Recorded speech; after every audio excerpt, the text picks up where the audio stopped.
right, kiddos, so now that you made your diamond shape, it should look something like that. And don't worry if it's not a perfect diamond, it's a little lopsided. That's what makes art art. If you wanted something perfect, you should go buy it from a machine.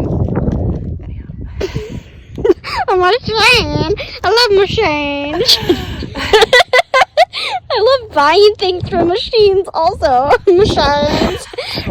All right, folks, so the next step, now that we have our little triangles, they're not triangles, diamond. The art teacher doesn't even know her own shapes. Diamond, well, they're two triangles, if you cut it in half, either way. Anyhow, so now we're going to be working on the top part of the space. So we're going to get black and dark blue paint. We're going to mix it. I'm using liquid watercolor, but you can just use regular watercolor and just put a lot of water in it. We're going to be doing a wet on wet wash, which means add a lot of water to your paper and a lot of paint, so it just moves like a tie-dyed t-shirt. It kind of flows. So here we go. I just mixed a little bit of the They look the two exact colors same color. paint. You can't really see this. And what we're going to do, all right, Gracie, hold on. Here we are. We're going to make the top part of this, and you need the colors black and dark blue. So you have your diamond shape all taped up. You got your water, and I put both the colors on the plate over here. And you're going to make it very watery. A lot of water. Let the paint kind of mix in its own way. There. Looks mysterious. You just don't know what you're going to get. So just go with the flow. It's not going to look exactly like the example. No. You don't want it to. Good point, Gracie. It's not going to look exactly like the example. You don't want it to. So there, I think that looks kind of cool. And it's okay to go on top of the tape because it's going to mask that area. You're not going to be able to see that, which I think everyone knows. I think everyone's done a project in my class that had masks. So kiddos, when you're making this, make sure that you dab the paint on. You don't want to push the paint. You want to make little water pockets and have the paint do its own thing. I think you need a little bit more water, Gracie. There. You see how it just does its own thing that way? You really want to make sure that there's no straight line there, that it's an organic. Yep. Okay. So now that we have our, wind. And now that we get to go on a scavenger hunt for our materials. Well, by the way, we're in Arizona right now, and that's the Superstition Mountains. There's a very large cactus, and that's our tent. All right. And there's Kiva taking a nap underneath the table. All right, here we go. Back in business.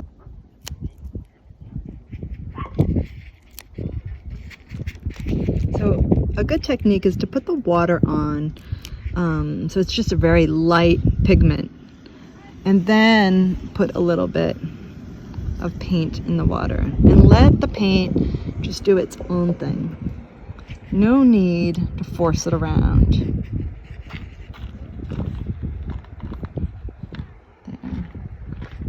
Kind of like that little glob there. It's kind of neat. Let's see. So if it spreads by itself, then you're doing good. So now that you have your black and your blue up top, we're going to start transitioning into it, the rose red or some sort of nice, bright, brilliant red. And the very bottom of it will be orange. So we're at this section here, we're going to add a little red to the blue. As you know, it's going to turn purple. So again, a lot of water. See, there's a lot of water there. And then just add that red in there.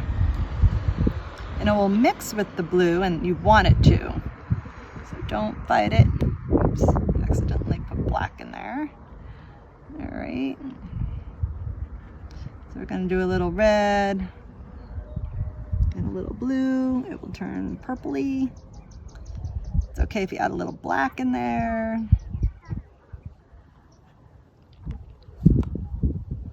Oops. Ooh, fancy.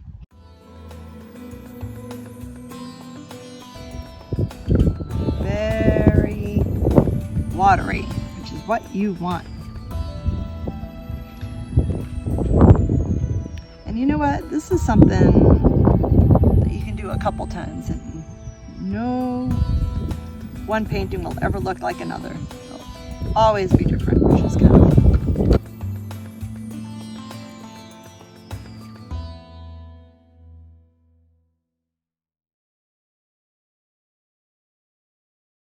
What do you think, folks? Should I get rid of that? Should I keep it? Decisions. Okay, I'm gonna let this dry for a little bit. I'll be back.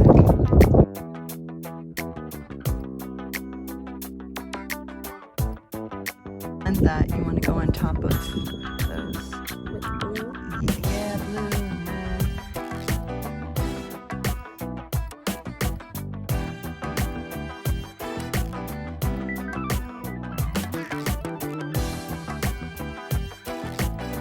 All right, so this is what I have right now. I'm gonna let it dry for a little bit before we add the white and the black trees. So the next thing we're gonna add are the white stars and the black trees down here. All right, let's see what Gracie's up to. All right, so she's going back for a second layer. Sometimes the watercolor absorbs into the paper, especially when you're doing a wet on wet. So if you want a little bit more punch, a little bit more contrast, all you need to do is just add another layer. So the next step, before it's completely dry, what you want to do is add a little tiny bit of white towards the bottom here. And this is just acrylic, a little bit of white acrylic paint. And again, add some water so it kind of does its own little thing. There we go. Kind of has like a smoky, kind of fiery feel to it. Ooh, that's pretty. I love it. And you can add a little bit of salt.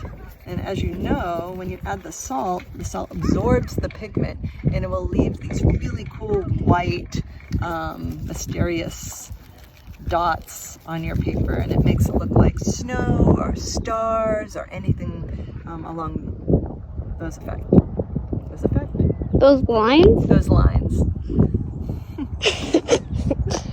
All right, kiddos. So I just added the salt, and as you can see, it's very saltified. Yes, it's a very artistic term, saltified. I'm not quite sure what's going on here, but this salt really absorbed a lot of the pigment. It doesn't usually do that, but anyhow, I guess that's what happens in Arizona. So here's Gracie over here. Here's our cheese and crackers, by the way. They're quite delicious. And there's Gracie. She just added a little bit less salt than I did, which is probably a really good idea. All right, let's get to the next section now. Alrighty, so I've decided now that it's pretty much dry, I'm gonna go back on over and add another layer of black and blue up here. It's a little bit too light for my liking right now. So this is kind of our model here. And this is mine. Mine looks like some biology experiment gone wrong, but that's okay. Like moldy crackers or something. I'm not quite sure what's going on here, but it's pretty. Next thing we do is we are going to flicker white stars on top of our galaxy here. To do that, we usually use 2 paintbrushes, but seeing that we only have 1 here, we're going to use a fork. So you put a little bit of wet acrylic paint on the tip of your paintbrush, and you're going to use the fork, and you just hit the paintbrush against the fork like this, and it will make little galaxy stars. And you do as many as you want. If it bothers you that the white gets on outside your tape, you could take pieces of paper and cover that, but you don't have to. It's the same color as the paper, but depending on just your painting style. All right, so now our final step is painting the trees down at the very bottom. So this is where we're at here. We're going to paint these trees trees. Now I would recommend using black acrylic paint, something a little bit less watery, because you want a lot of control over the paint. I only have watercolor paint, so I'm going to do the best I can, and I only have one size brush. Voila! You know, I guess I could use Sharpie. I think I might use Sharpie instead. I think that might be better. What do you think, Gracie? Yeah. What do you think I should try to watercolor it? Try water. Actually, I can try watercoloring because that's what I want to do. Okay, so right now she's just dried off her brush to make it as dry as possible. And she's dipping it into the black paint. And what you're gonna do is you're gonna do simple lines up for the trees. Good. Let's see, there's about 5 or 6 trees on each side. You can do 4, whatever.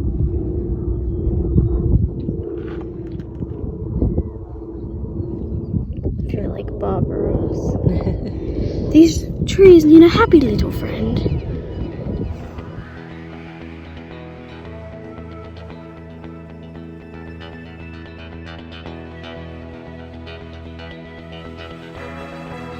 Kiddos. All right, so I just went over it with Sharpie. I just made little, always do the what's that thing called? The trunk. the tree trunk first, and then you add the little branches with dashes. And here Gracie's going back on over it with paint. So, alrighty then. All right, I think it's time to reveal the painting by taking off the tape. Here we go. We'll do Gracie's first. This is like magic. Be careful when you peel off the tape, because it can rip the paper if you don't go slow. So see, there's a little bit. That's okay. So if it starts peeling like that, It's not fully here, dry. move your hand so I can. Is it not fully dry? No. Then start from a different area and do step by step like this. Like really take your time and peel slowly, and it will peel off nice and smooth. As I just peeled off the paper. Oh no! You gotta go slower. Sorry. It's okay. Slower, slower. No one will know. That looks good. Nice and slow. And then put your fingers up here and peel it. Keep on peeling it from the top. Like, don't pull it like that. Keep your fingers really close. There you go. Oh, it's still wet. You got a paper towel right there. You can wipe it off. There you go. Try to get it soon.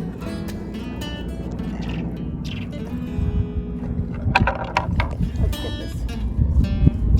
It happens. So if you try to peel the tape off before it's dry, the water can leak in. I did the same thing right up here. I tried to peel it, and as you can see, it's still wet, so I got black all over my paper.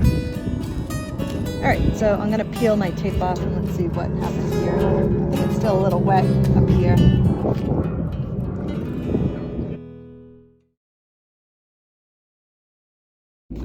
Yeah, well, it's kind of cool though, that little leakage up there. I don't mind it that much. Ah, there we go. There. And there you have it. You have a nebula. Just what everyone wants is a nebula. Yay. Yay. I love dying in nebulas.